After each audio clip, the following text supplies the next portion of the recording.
Okay, this is our LG dishwasher. As you can see, it's LG. It's all stainless on the inside. It's nice, everything else. We're going to go ahead and do a test right now and see where the leak is. Go ahead and turn on the water. All right, water's on. We got it running. It's leaking pretty good right there. It's actually going from the valve. Let me swing around here.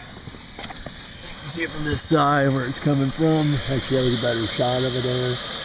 You can see how much the water's coming out right now.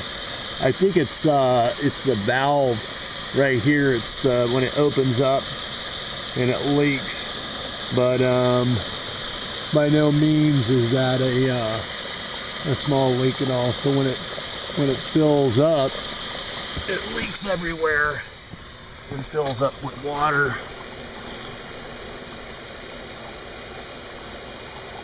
I was expecting like a small drip or something, but it's, as you can tell, over time it starts leaking all over the place. There's a plate that I took off of the bottom so it would divert the water from right to left.